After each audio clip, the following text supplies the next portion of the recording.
사람은 나이가 들수록 말을 아끼게 된다고 합니다. 젊을 때는 말로 세상을 바꾸려 했고, 말로 사람을 설득하려 했습니다. 옳은 말을 하면 상황이 나아질 거라 믿었고, 진심을 전하면 반드시 통할 거라 생각했습니다. 그 시절에 우리는 말이 가진 힘을 굳게 믿었습니다. 부모로 살아온 시간 동안 우리는 참 많은 말을 해왔습니다. 잘 되길 바라는 마음으로, 넘어지지 않게 하려는 마음으로, 때로는 답답함과 서운함을 참지 못해 던진 말도 있었습니다. 그 순간에는 모두 옳은 말 같았고 꼭 해야 할 말처럼 느껴졌습니다. 말하지 않으면 책임을 다하지 않는 것 같았고 침묵은 사랑이 아닌 것처럼 느껴지기도 했습니다. 하지만 세월이 흐르고 자식이 어른이 된 뒤에야 문득 떠오르는 말들이 있습니다. 그때는 아무렇지 않게 했던 말, 기억조차 희미해진 그 말이 혹시 아이의 마음 어딘가에 남아있지는 않았을까 하는 생각입니다. 우리가 잊은 말이 아이에게는 아직 끝나지 않은 말로 남아있지는 않았을까 하는 마음 말입니다. 부처님께서는 말은 입에서 사라져도 마음에는 남아 결국 삶의 열매를 맺는다고 하셨습니다. 그 열매는 위로가 될 수도 있고 상처가 될 수도 있으며 삶을 일으켜 세우는 힘이 될 수도 스스로를 묶는 족쇄가 될 수도 있다고 말입니다. 특히 부모의 말은 자식에게 세상의 소리와도 같습니다. 어릴 적 아이에게 부모의 말은 기준이 되고 방향이 되고 때로는 자신의 가치를 판단하는 잣대가 됩니다.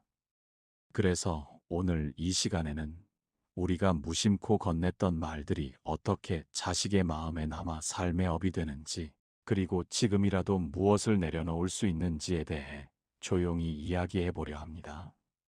이 이야기는 누군가를 탓하기 위한 것도 지나간 시간을 후회하기 위한 것도 아닙니다.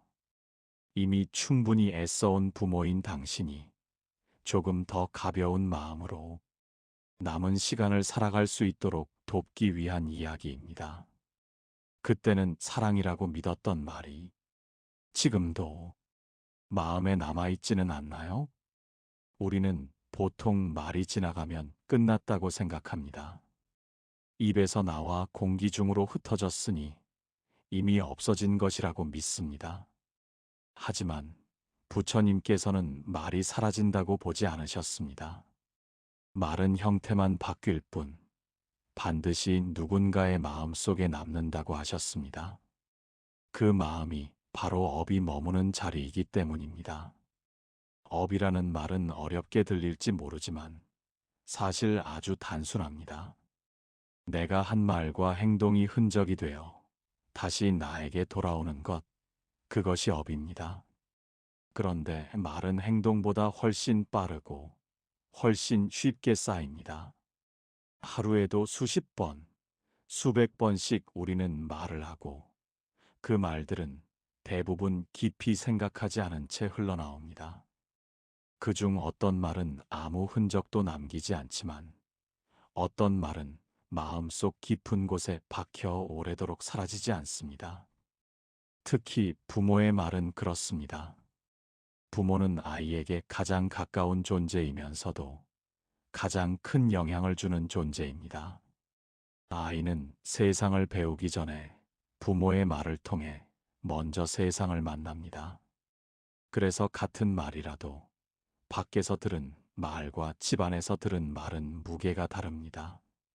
남이 한 말은 흘려들어도 부모의 말은 마음에 새겨집니다. 부처님께서는 이런 말씀을 남기셨습니다.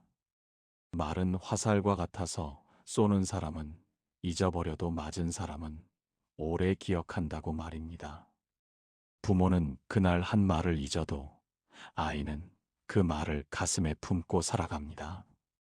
그리고 그 말은 시간이 지나 아이의 목소리가 되어 스스로에게 말을 걸기 시작합니다. 어떤 아이는 실패했을 때 이렇게 말합니다. 역시 난 안 돼. 어떤 아이는 선택의 순간에 이렇게 말합니다. 괜히 나섰다가 욕만 먹을 거야.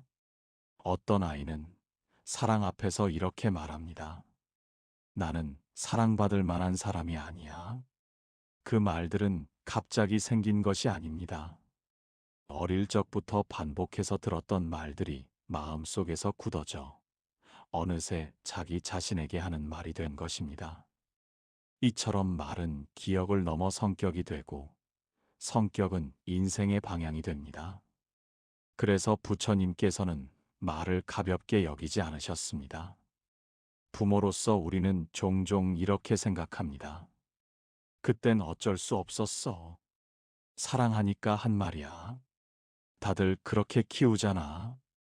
이 생각들이 틀렸다고 말하려는 것이 아닙니다. 그 시절에 우리는 최선을 다했고 그 나름의 방식으로 아이를 지키려 애썼습니다. 다만 부처님의 가르침은 그 마음과는 별개로 말이 남긴 결과를 조용히 바라보게 합니다. 말은 의도와 다르게 작용할 수 있습니다. 위로하려던 말이 짐이 되고 걱정에서 나온 말이 두려움이 되며 바른 길로 이끌고 싶었던 말이 오히려 스스로를 의심하게 만드는 씨앗이 되기도 합니다. 이것이 말의 업이 가진 힘입니다. 아기가 없어도 업은 쌓입니다. 사랑에서 나왔어도 업은 남습니다. 그래서 부처님께서는 말하기 전에 늘 이 세 가지를 살피라고 하셨습니다. 이 말이 사실인가? 이 말이 필요한가? 그리고 이 말이 이로운가? 부모의 말은 대부분 사실일 수 있습니다. 필요하다고 느껴질 수도 있습니다. 하지만 이로운지는 다시 생각해 볼 여지가 있습니다. 이로움이란 옳고 그름의 문제가 아니라 그 사람의 삶을 가볍게 하느냐, 무겁게 하느냐의 문제이기 때문입니다. 아이의 인생을 대신 살아줄 수 없는 것처럼 아이의 마음을 대신 감당해 줄 수도 없습니다. 그래서 부모의 말은 조심스러울 수밖에 없습니다. 한 번 마음에 내려앉은 말은 쉽게 지워지지 않기 때문입니다. 이것을 알게 되는 순간 우리는 말에 대해 조금 다른 시선을 갖게 됩니다. 이제부터는 우리가 무심코 해왔던 말들이 실제 삶에서 어떻게 업으로 이어지는지 아주 평범한 이야기들을 통해 하나씩 살펴보려 합니다. 특별한 사건이 아니라 누구나 한 번쯤 겪었을 법한 이야기 속에서 말의 무게를 천천히 느껴보셔도 좋겠습니다. 부모가 가장 자주 그리고 가장 쉽게 꺼내는 말이 있습니다. 비교의 말입니다. 의도는 늘 분명합니다. 더 잘 되길 바라는 마음, 뒤처지지 않게 하고 싶은 마음입니다. 하지만 비교는 그 마음과는 다르게 작용하는 경우가 많습니다. 비교의 말은 아이에게 목표를 주기보다 자신의 자리를 의심하게 만듭니다. 누구네 집 아들은 벌써 취직했다더라. 내 동생은 이 정도는 하는데 다른 애들은 다 잘하더라. 이 말들은 특별히 심한 말처럼 들리지 않을 수 있습니다. 어쩌면 대화 중에 스쳐 지나가는 말일지도 모릅니다. 하지만 아이의 마음은 그 말을 숫자처럼 순위처럼 받아들입니다. 나는 지금 몇 등인지, 나는 어느 위치에 있는지, 나는 사랑받을 자격이 있는지 없는지를 그 말 속에서 계산합니다. 비교를 반복해서 들은 아이는 점점 자신을 바라보는 눈이 바뀝니다. 스스로를 있는 그대로 바라보지 못하고 늘 누군가와 나란히 세워놓고 평가합니다. 잘해도 불안하고 조금만 뒤처져도 스스로를 몰아붙입니다. 이런 마음은 시간이 지나도 쉽게 사라지지 않습니다. 오히려 나이가 들수록 더 교묘한 모습으로 남습니다. 어른이 된 뒤에도 그 사람은 끊임없이 자신을 비교합니다. 직장에서, 인간관계에서, 심지어 가족 안에서도 스스로를 평가합니다. 남들보다 뒤처졌다는 생각이 들면 이유 없이 작아지고 남들보다 앞선 것 같으면 잠시 안도하다가도 곧 불안을 느낍니다. 비교의 말이 만들어낸 업은 이렇게 사람을 쉬지 못하게 합니다. 부모는 종종 이렇게 말합니다. 그 말 한두 번 했다고 그렇게 되겠어? 하지만 업은 한 번의 말로 만들어지지 않습니다. 반복이 업을 만듭니다. 매번은 아니어도 중요한 순간마다 들려온 비슷한 말들이 차곡차곡 쌓여 마음의 방향을 만듭니다. 물이 바위를 뚫듯 말은 서서히 마음을 바꿉니다. 부처님께서는 사람마다 타고난 인연과 속도가 다르다고 보셨습니다. 어떤 이는 빠르게 가고 어떤 이는 천천히 갑니다. 하지만 비교의 말은 그 속도를 인정하지 않습니다. 늘 남의 걸음에 맞추라고 재촉합니다. 그 재촉은 아이에게 이렇게 속삭입니다. 지금의 너는 부족하다고, 지금의 너로는 충분하지 않다고 말입니다. 평가의 말도 마찬가지입니다. 넌 원래 그런 애야. 넌 끈기가 없어. 넌 생각이 짧아. 이런 말은 행동을 지적하는 것 같지만 사실은 사람을 규정하는 말입니다. 아이는 그 말을 듣고 행동을 고치기보다 자신을 그 말에 맞추게 됩니다. 결국 말은 설명이 아니라 예언이 되어버립니다. 그렇게 자란 아이는 실수했을 때 행동을 돌아보지 않습니다. 대신 스스로에게 말합니다. 역시 나는 이 정도야. 실패는 경험이 아니라 증거가 됩니다. 자신이 부족하다는 증거, 자신이 잘할 수 없다는 증거로 마음에 저장됩니다. 이 역시 말이 남긴 업입니다. 부모가 자식을 평가할 때 가장 놓치기 쉬운 것은 아이가 아직 완성되지 않은 존재라는 사실입니다. 지금의 모습은 과정일 뿐인데 우리는 그 과정을 결과처럼 말해버립니다. 부처님의 가르침은 사람을 고정된 존재로 보지 않습니다. 모든 것은 변하고 자라고 달라진다고 봅니다. 하지만 평가의 말은 그 가능성을 미리 닫아버립니다. 비교와 평가의 말이 쌓이면 아이는 자기 삶의 주인이 되기 어렵습니다. 늘 남의 기준을 기준으로 삼고 남의 시선을 통해 자신을 판단합니다. 이런 마음은 나중에 부모와의 관계에서도 영향을 미칩니다. 부모의 말이 없어도 이미 마음속에 남아있는 목소리가 계속해서 자신을 평가하기 때문입니다. 이제 우리는 조금 다른 선택을 할 수 있습니다. 비교를 줄이는 것, 평가를 멈추는 것, 그리고 그 자리에 한 박자 늦춘 침묵을 두는 것입니다. 침묵은 무관심이 아니라 판단을 미루는 자비입니다.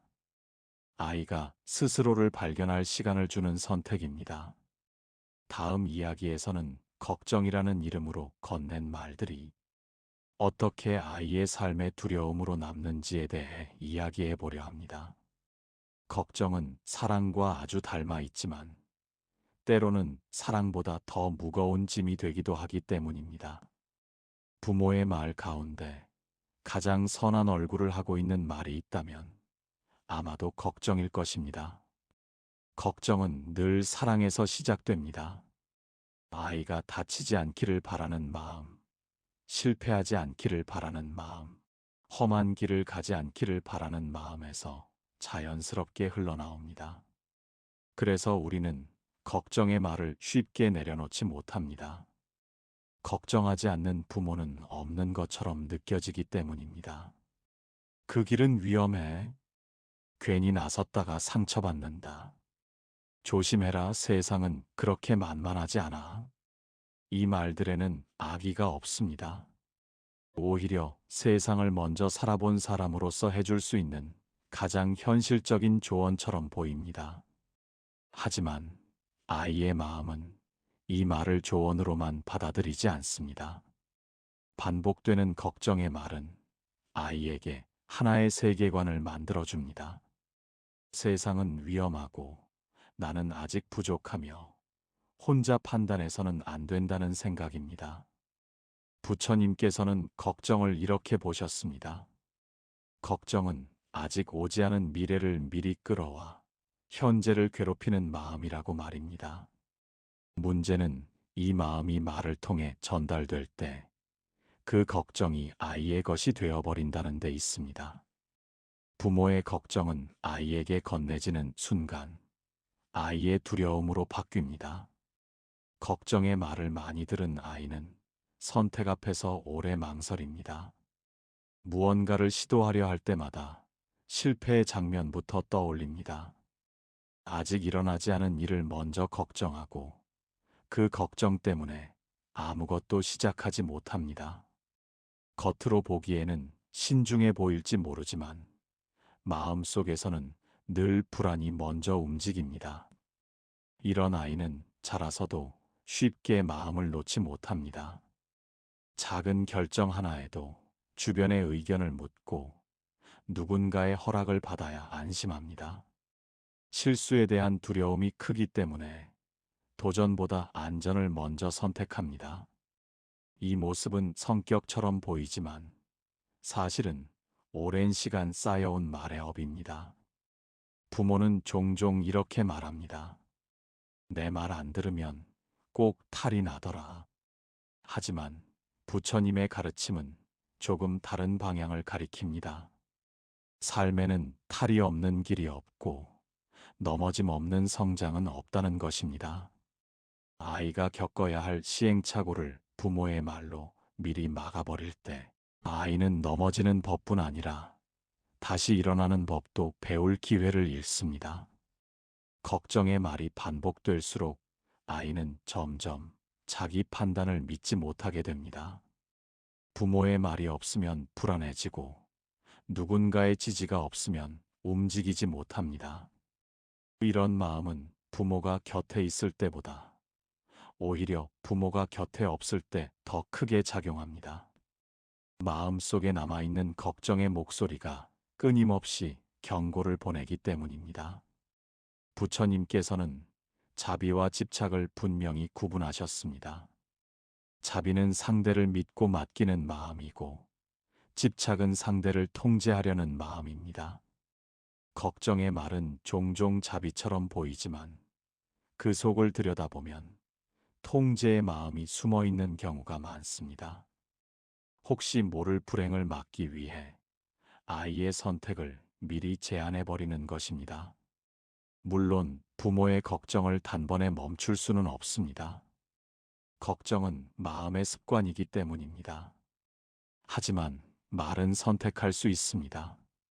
걱정이 올라오는 순간 그것을 그대로 말로 옮길 것인지 아니면 잠시 가슴에 머물게 할 것인지는 우리의 몫입니다. 그 짧은 멈춤이 아이의 삶을 가볍게 만들 수도 무겁게 만들 수도 있습니다. 아이에게 꼭 필요한 것은 모든 위험을 피하는 법이 아니라 위험 속에서도 자신을 믿는 힘입니다. 그 힘은 걱정의 말이 아니라 믿어주는 침묵에서 자랍니다. 부모가 한 발 물러서서 지켜볼 때 아이는 비로소 자기 발로 서는 법을 배웁니다. 다음 이야기에서는 가장 상처를 남기기 쉬운 말, 그러나 부모는 가장 쉽게 사용하는 말에 대해 이야기해 보려 합니다. 너를 위해서 하는 말이야 라는 말이 어떻게 아이의 마음을 묶는 업이 되는지 그 이야기를 이어가겠습니다. 부모의 말 가운데 가장 강력한 힘을 가진 말이 있다면 아마 이 말일 것입니다. 너를 위해서 하는 말이야. 이 말은 듣는 순간 반박하기 어렵습니다. 사랑이라는 이름으로 포장되어 있고 희생이라는 의미까지 담겨 있기 때문입니다. 그래서 이 말은 쉽게 의심받지 않고 쉽게 반복됩니다. 부모는 진심으로 아이를 생각하며 이 말을 합니다. 시간을 쏟았고, 마음을 쏟았고, 때로는 자신의 삶을 뒤로 미뤘다는 생각도 함께 담겨 있습니다. 그렇기에 이 말은 부모에게는 정당한 말처럼 느껴집니다. 하지만 아이의 마음에서는 조금 다른 방식으로 작용하는 경우가 많습니다. 아이에게 이 말은 선택의 여지를 넓혀주지 않습니다. 오히려 선택을 닫아버립니다. 너를 위해서라는 말 앞에서 아이는 자신의 마음을 말하기 어렵습니다. 싫다고 말하면 고마움을 모르는 사람이 되는 것 같고, 다른 길을 선택하면 부모의 희생을 배신하는 것처럼 느껴집니다. 그렇게 아이는 점점 자신의 마음을 접는 법을 배웁니다. 이 말이 반복될수록 아이는 스스로에게 묻지 않게 됩니다. 나는 무엇을 원하는지, 나는 어떤 삶을 살고 싶은지보다는 부모가 원하는 답을 먼저 떠올립니다.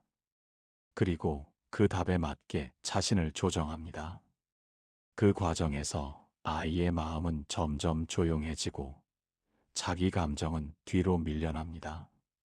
부처님께서는 어떤 행위든 집착이 섞이면 고통이 따라온다고 하셨습니다. 너를 위해서라는 말 속에도 집착이 숨어 있을 수 있습니다.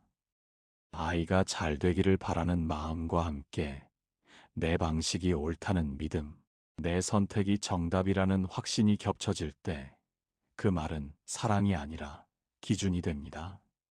아이는 그 기준에 맞추어 살아야 한다는 부담을 짊어지게 됩니다. 이렇게 자란 아이는 어른이 되어서도 자신의 선택을 쉽게 믿지 못합니다. 무언가를 결정한 뒤에도 마음 한구석이 불안합니다. 이 선택이 정말 나를 위한 것인지, 아니면 누군가를 실망시키지 않기 위한 선택인지 헷갈리기 때문입니다.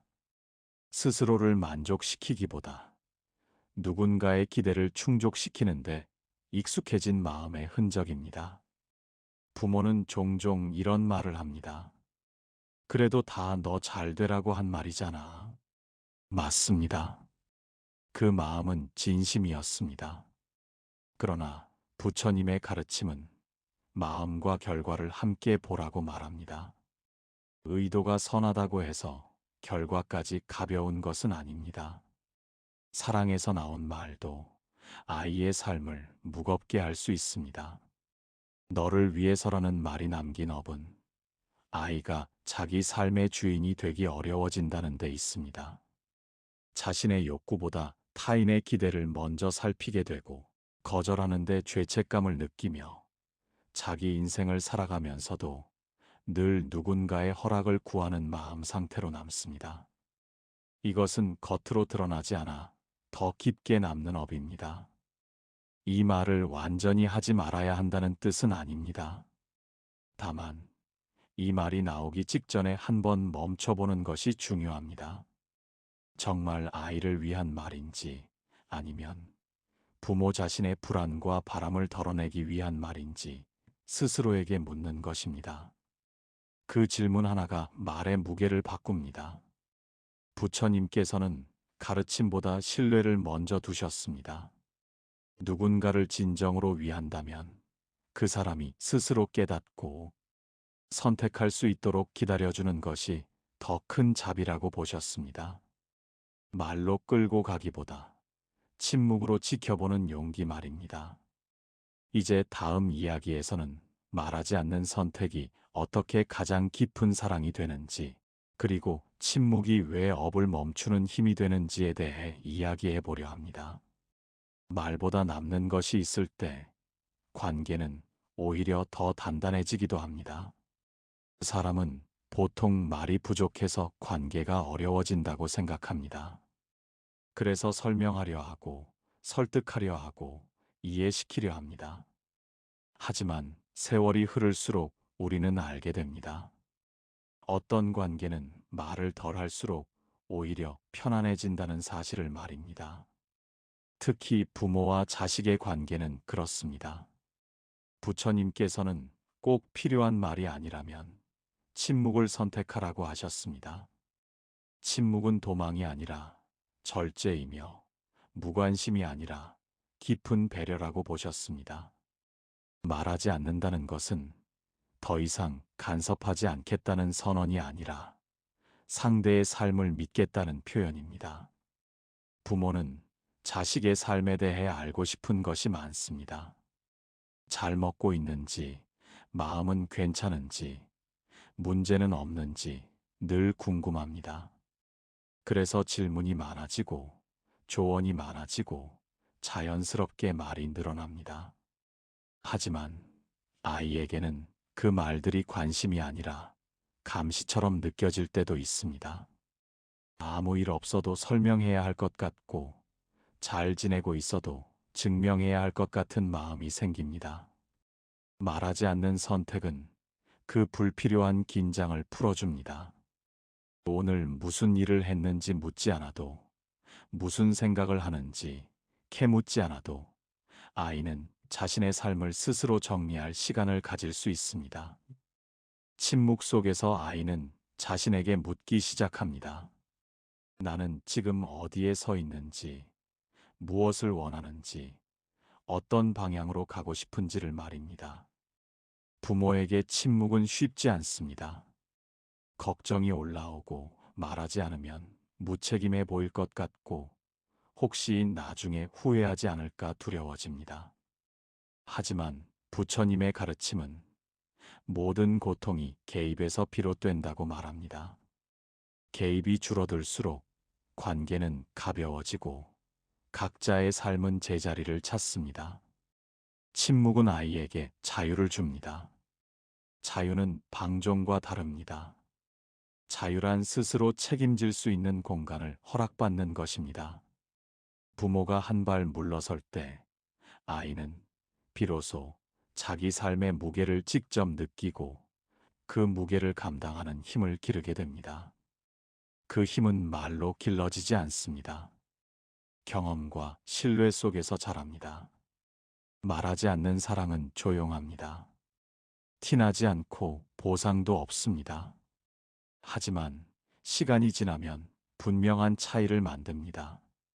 말이 줄어든 자리에 존중이 남고 판단이 사라진 자리에 신뢰가 남습니다. 그 신뢰는 언젠가 아이가 스스로 부모를 찾게 만드는 힘이 됩니다. 부처님께서는 인연은 붙잡을수록 멀어지고 놓아줄수록 편안해진다고 하셨습니다. 자식과의 인연도 다르지 않습니다. 말로 붙잡으려 하면 거리가 생기고 침묵으로 놓아주면 관계는 오히려 이어집니다.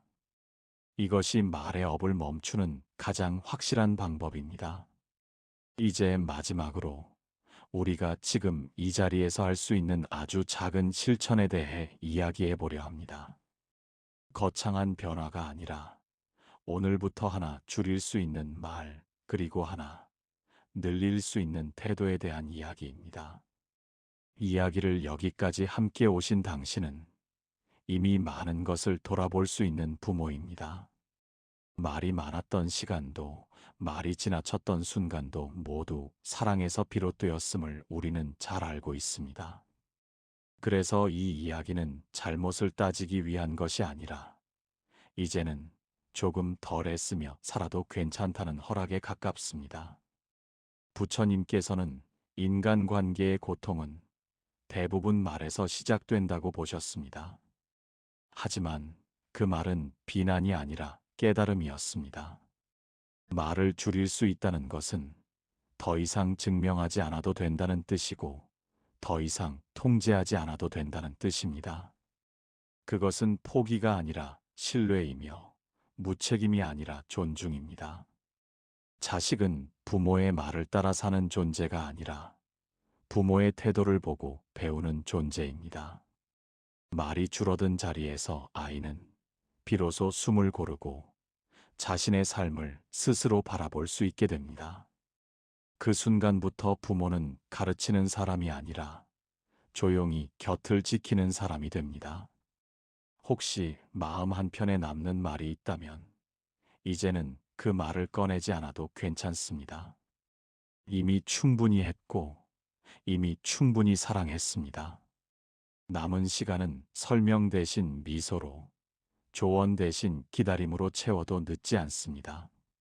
오늘 이후로 말을 하기 전 단 한 가지만 마음에 남겨두시면 좋겠습니다. 이 말이 사랑을 더할지 아니면 침묵이 사랑이 될지를 한 번 더 바라보는 것입니다.